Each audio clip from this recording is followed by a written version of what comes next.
Hi friends, என்னோட தாலிக்கும் ஓசை சேனலுக்கு உங்களை நான் அன்போடு வரவேற்கிறேன். இன்றைக்கி நம்ம ரம்ஜான் ஸ்பெஷல் மட்டன் தம் பிரியாணி எப்படி செய்யலான்னு பார்ப்போம். வீடியோக்கு போகிறதுக்கு முன்னாடி என்னோட சேனலை யாரும் சப்ஸ்கிரைப் பண்ணாமல் இருந்தீங்கன்னா கண்டிப்பாக சப்ஸ்கிரைப் பண்ணிக்கோங்க. கூட இருக்க பெல் ஐக்கானை ப்ரெஸ் பண்ண மறக்காதீங்க. அப்போ தான் என்னோடய வீடியோ உங்களுக்கு உடனுக்குடன் நோட்டிஃபிகேஷனாக கிடைக்கும். ஃப்ரெண்ட்ஸ், பிரியாணி பண்ணுறதுக்காக நல்லா கனமான ஒரு சட்டி எடுத்துக்கிட்டேன். இதில் 50 ml எண்ணெய், கடலை எண்ணெய் எடுத்துக்கோங்க. இது கூட 50 ml உருக்குன ஃப்ரெஷ்ஷான நெய் எடுத்துக்கோங்க. இப்போது இது நல்லா காயட்டும். இதில் போட வேண்டிய மசாலா பொருட்கள் என்னென்னு பார்க்கலாம். 2 பிரிஞ்சி இலை, சின்ன சின்ன பட்டைத்துண்டுகளாக இருக்கிறதுனால ஒரு 10லேருந்து 12 பட்டை துண்டுகள், 3 ஏலக்காய், ஒரு 7-8 கிராம்பு, 2 பிரியாணி முக்கு, இவ்வளோதான். நல்லா எண்ணெய் நெய் நல்லா காஞ்சதுக்கப்புறமா இதை போட்டுக்கலாம். இது நல்லா பொரியட்டும் எண்ணெயில். இதை பார்த்து கிண்டுங்க. சம்டைம்ஸ் கிராம்பு வெடிக்க வாய்ப்பு இருக்குது, கேர்ஃபுல்லாக கிண்டுங்க. இப்போ இது நல்லா பொரிஞ்சிருச்சு. இதில் பச்சை மிளகாவே நம்ம போட்டுக்கலாம். இதில் 3 பெரிய பச்சை மிளகா இருக்கிறதுனால நான் 3 தான் போடுறேன். இப்போ இதையும் போட்டு நல்லா ஃப்ரை பண்ணிடலாம். இது கூட நீளமாக அரிஞ்ச 3 பெரிய வெங்காயத்தை நம்ம சேர்த்துக்கலாம்.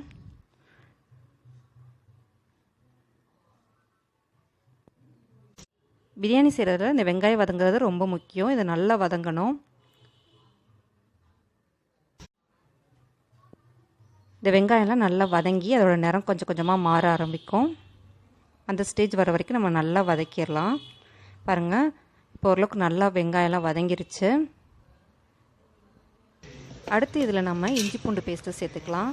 இதுக்கு ஒரு 3 டேபிள் ஸ்பூன் அளவுக்கு நம்ம இஞ்சி பூண்டு சேர்த்துக்கலாம். இப்போ இதை நல்லா வதக்கிடலாம். இந்த இஞ்சி பூண்டு பேஸ்ட்டு நல்லா வதங்கி எண்ணெய் வெளியேற ஆரம்பிக்கும். அந்த ஸ்டேஜ் வர வரைக்கும் இந்த இஞ்சி பூண்டு பேஸ்ட்டு நல்லா வதக்கணும். அதோட பச்சை வாசனை கம்ப்ளீட்டாக போயிடணும். இந்த இஞ்சி பூண்டு பேஸ்ட்டு நல்லா கண்டினியூவாக நம்ம கிளறிக்கிட்டே இருக்கணும். சம்டைம்ஸ் அடிபிடிக்க ஆரம்பிக்கும். நீங்கள் நல்லா அடியோடு நல்லா கிளறி விடுங்க.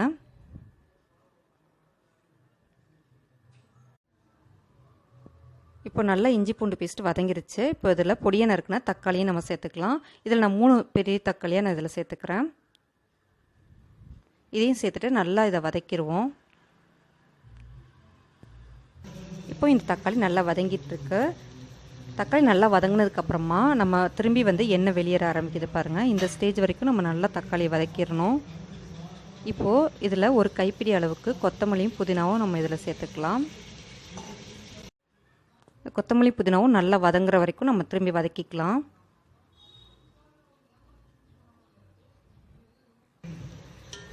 இப்போ கொத்தமல்லி புதினாவும் நல்லா வதங்கிருச்சு. இப்போது இந்த கொத்தமல்லி புதினாவும் நல்லா வதங்கி எண்ணெய் வெளியேற ஆரம்பித்ததுக்கப்புறமா நம்ம மட்டனை இதில் போட்டு நல்லா வதக்க போகிறோம். நம்ம மட்டனை குக்கரில் வேக வைக்கல, நம்ம சட்டியிலே வேக வைக்க போகிறோம். கொஞ்சம் டைம் கொடுத்து நல்லா சட்டியிலே வேக வச்சுட்டு தான் நம்ம பிரியாணி செய்ய போகிறோம்.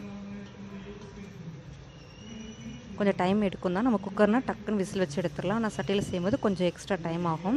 ஆனால் டேஸ்ட் இதில் நல்லாவே இருக்கும். இப்போது இது 1/2 கிலோ மட்டன் எடுத்திருக்கேன். இப்போ இதில் போட்டு நல்லா வதக்கிக்கலாம்.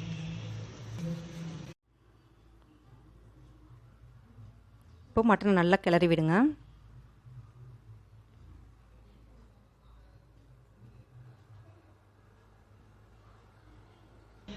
இந்த மட்டன் நல்லா வதங்கி அதோட நிறம் கொஞ்சம் கொஞ்சமாக அப்படியே லைட் கலராக மாற ஆரம்பிக்கும். அந்த ஸ்டேஜ் வர வரைக்கும் நம்ம இதை நல்லா வதக்கிக்கலாம்.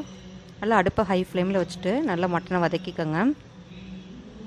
இப்போ பாருங்கள், மட்டனோட நிறமே மாறிடுச்சு பாருங்கள். அந்த ஸ்டேஜ் வரைக்கும் நம்ம இப்போ நல்லா மட்டனை கிளறி விட்டாச்சு.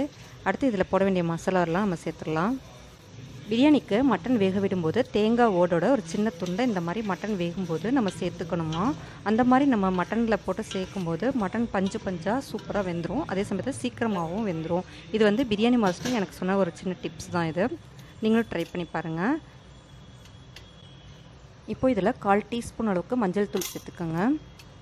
காரத்துக்காக 1.5 டேபிள் ஸ்பூன் அளவுக்கு மிளகாய்த்தூள் இதில் சேர்த்துக்கலாம். உங்களுக்கு காரம் இன்னும் கொஞ்சம் தேவைப்பட்டதுன்னா நீங்கள் கூடுதலாக சேர்த்துக்கலாம். இது கூட 1 டேபிள் ஸ்பூன் அளவுக்கு மல்லித்தூள் சேர்த்துக்கோங்க.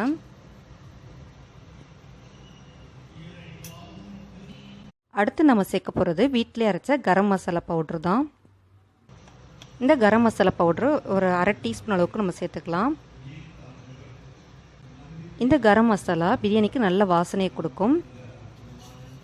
இந்த மசாலா எப்படி அரைக்கணும்னா, ஒரு பங்கு பட்டை, 1/4 பங்கு அளவுக்கு ஏலக்காய், கிராம்பு அந்த அளவுக்கு நம்ம எடுத்துக்கிட்டு நம்ம இதை அரைச்சி வச்சுக்கலாம். இப்போ மட்டனுக்கு தேவையான அளவு உப்பு போட்டு நம்ம வேக வச்சுக்குவோம். இப்போ எல்லாத்தையும் சேர்த்து நல்லா கலந்து விட்டுக்கோங்க. இந்த மசாலாக்கள்லாம் எண்ணெயில் நல்லா வதங்கட்டும். அது வரைக்கும் நல்லா கிளறி விட்டுக்கலாம்.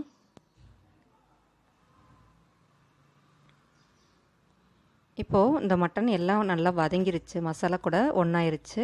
இப்போது இதில் ஒரு 1/2 கப் அளவுக்கு தயிர் சேர்த்துக்கலாம். அதையும் சேர்த்து நல்லா கிளறி விடுங்க. இப்போது இதை நல்லா கிளறினதுக்கப்புறமா இதுக்கு தேவையான அளவு கொஞ்சமாக தண்ணி ஊற்றி இதை நல்லா மட்டனை வேக விடுவோம். கொஞ்சமாக தான் நான் தண்ணி விடுறேன். இப்போது மூடி போட்டு மூடி இதை நல்லா வேக விட்டுக்கலாம். மட்டன் வேகிற டைம் ஒவ்வொரு மட்டனை பொறுத்து நமக்கு மாறும். எனக்கு மட்டன் வேக சரியாக 20லேருந்து 25 நிமிஷம் நமக்கு ஆச்சு. இப்போது 25 நிமிஷம் கழித்து நம்ம திறந்து பார்க்கலாம். மட்டன் 3/4 பதம் அளவுக்கு நமக்கு வெந்திருக்கான்னு பார்க்கலாம். மீதி 1/4 பங்கு அளவுக்கு நமக்கு சாதம் வேகும்போது நமக்கு சேர்ந்து வெந்துடும்.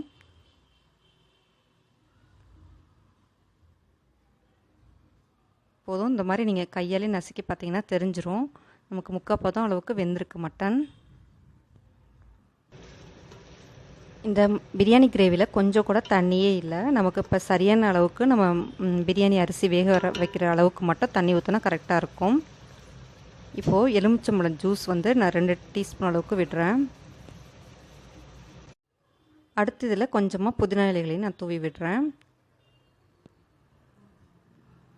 இப்போது நான் 1/4 காப்படி அளவுக்கு நான் அரிசி போட்டேன் அப்படின்னா 2 பங்கு தண்ணி நான் ஊற்றிக்கிறேன். அதாவது 2.5 காப்படி அளவுக்கு நான் தண்ணி ஊற்றிக்கிறேன். இப்போது பிரியாணி அரிசிக்கு தேவையான அளவு நம்ம உப்பு போட்டுக்கலாம். இந்த தண்ணி கொதிக்கிறதுக்காக நம்ம மூடி வச்சிடலாம்.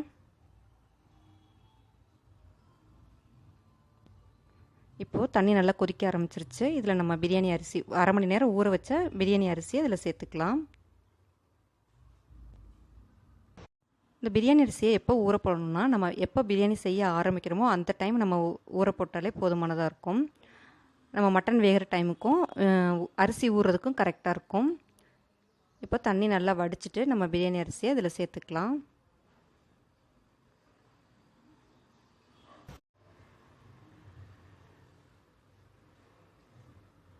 இப்போ எல்லா அரிசியும் சேர்த்ததுக்கப்புறமா நல்லா கிளறி விடுங்க. அடுப்பு ஹை ஃப்ளேம்லேயே இருக்கட்டும். இது நல்லா கொதிக்கணும். அது வரைக்கும் நல்லா ஹை ஃப்ளேமில் இருக்கட்டும் அடுப்பு. இப்போ இதை நம்ம மூடி வச்சிடலாம்.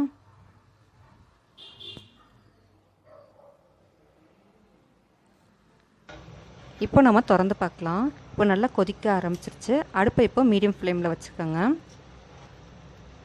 இது தண்ணி கொஞ்சம் கொஞ்சமாக வற்ற ஆரம்பிக்குது. நம்ம இப்போ அடுத்து தம் போடுறதுக்காக தோசைக்கல்லை சூடு பண்ணிடலாம்.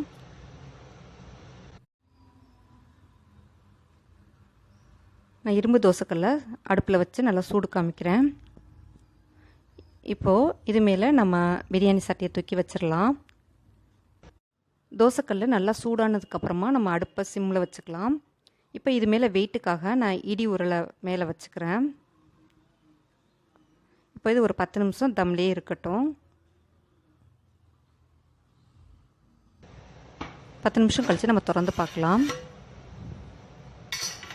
தண்ணியெல்லாம் நல்லா வற்றிருக்கு.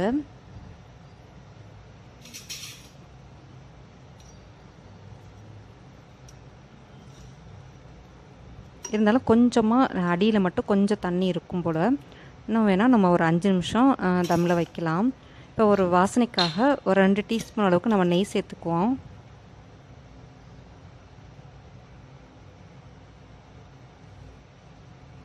திரும்பி இதை மூடி வச்சுருங்க.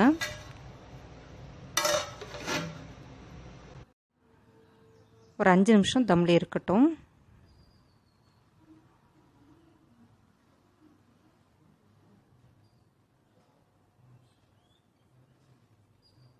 பாருங்கள், இப்போ 5 நிமிஷம் ஆயிடுச்சு. நம்ம இப்போ திறந்து பார்க்கலாம். பொலன்னு நமக்கு பிரியாணி ரெடி ஆயிடுச்சு. பாருங்கள், உதிரு உதிராக இருக்குது. கொஞ்சம் கூட குலையலை. மட்டனும் நல்லா வெந்திருக்கு. கம வாசனையோட சூப்பராக நமக்கு மட்டன் பிரியாணி ரெடி ஆயிடுச்சு. எல்லோருக்கும் என்னோட ரம்ஜான் வாழ்த்துக்கள். நீங்களும் இதே போலவே மட்டன் பிரியாணி செஞ்சு பார்த்துட்டு உங்கள் வீட்டில் அசத்துங்க. இந்த வீடியோ உங்களுக்கு பிடிச்சிருந்ததுன்னா கண்டிப்பாக லைக் பண்ணுங்கள், ஷேர் பண்ணுங்கள், கமெண்ட் பண்ணுங்கள். இது வரைக்கும் என்னோடய சேனல் யாரும் சப்ஸ்கிரைப் பண்ணாமல் இருந்தீங்கன்னா கண்டிப்பாக சப்ஸ்கிரைப் பண்ணிக்கோங்க. கூடவே இருக்க பெல் ஐக்கானை ப்ரெஸ் பண்ண மறக்காதீங்க. தேங்க்ஸ் ஃபார் வாட்சிங்.